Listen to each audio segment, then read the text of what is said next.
السلام علیکم ورحمۃ اللہ وبرکاتہ۔ محترم ناظرین کرام، آج ہم بات کریں گے ایک ایسے موضوع پر جو انسان کے لیے انتہائی اہم اور پرمعنی ہے، اور وہ ہے عالم ارواح۔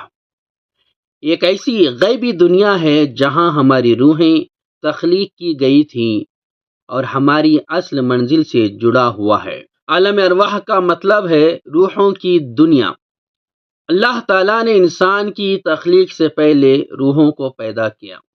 قرآن مجید میں سورۃ الاعراف میں ہے، جس کا ترجمہ ہے، اور جب تیرے رب نے بنی آدم کی پشت سے ان کی اولاد نکالی اور ان سے خود ان کے مقابلے میں اقرار لیا، کیا میں تمہارا رب نہیں ہوں؟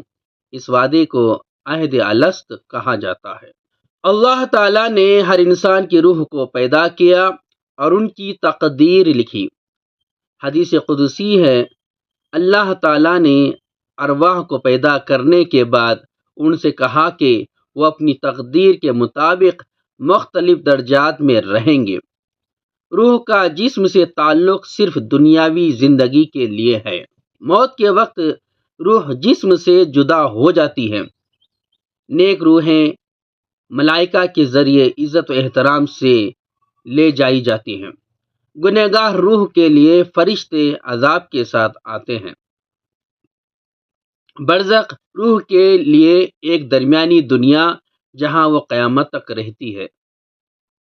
حدیث میں ہے کہ برزخ میں نیک روح کو نعمتیں ملتی ہیں اور بد روحوں کو عذاب دیا جاتا ہے۔ قیامت اور روح کا انجام۔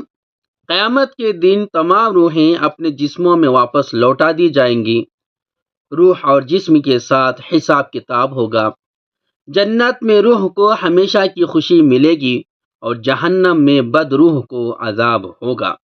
قرآن شریف میں ہے، جس کا ترجمہ ہے، اللہ روح کو ان کی موت کے وقت قبض کر لیتا ہے۔ عالم ارواح میں ہمیں یاد دلاتا ہے کہ یہ دنیا عارضی ہے۔ ہمیں اپنی روح کی پاکیزگی پر کام کرنا چاہیے۔ نیک عمل، دعا اور اللہ کی یاد سے اپنی روح کو طاقتور بنائے۔ نبی کریم صلی اللہ علیہ وسلم کی دعا ہے، اے اللہ میری روح کو تقویٰ دے اور اسے پاک کر، تو ہی اسے بہتر طور پر پاک کرنے والا ہے۔ محترم ناظرین کرام، آگے چلتے ہیں، عالم ارواح پر مزید تفصیلات پر بات کرتے ہیں۔ روح کی تخلیق یعنی روح کی پیدائش۔ روح جسم سے پہلے تخلیق کی گئی۔ اللہ تعالیٰ نے ہر روح کو اپنی قدرت سے پیدا کیا۔ اللہ ہی ہے جو روحوں کو ان کے جسموں سے نکالنے اور انہیں جسموں میں لوٹانے کی قدرت رکھتا ہے۔ سورۃ الاعراف کی آیت 172 میں ذکر کردہ واقعہ کہ اللہ نے روحوں سے پوچھا، کیا میں تمہارا رب نہیں ہوں؟ الست بربکم قالوا بلا، تمام روحوں نے جواب دیا، قالوا بلا، جی ہاں ہم گواہ ہیں۔ ارواح کا مقصد اللہ کی عبادت اور اس کے احکامات پر عمل کرنا ہے۔ دنیاوی زندگی روح کی آزمائش کے لیے دی گئی ہے تاکہ دیکھا جائے گا کہ کون اللہ کی بندگی کرتا ہے اور کون سرکشی اختیار کرتا ہے۔ حدیث میں آتا ہے، انسان کی تخلیق کا مقصد اللہ کی عبادت ہے۔ موت کے وقت کا منظر۔ موت کے وقت روح کو جسم سے نکالا جاتا ہے۔ نیک روح کے لیے فرشتے نورانی چہروں کے ساتھ آتے ہیں اور انہیں سکون دیتے ہیں۔ گنہگار روح کے لیے فرشتے سختی کے ساتھ آتے ہیں اور اسے عذاب میں مبتلا کرتے ہیں۔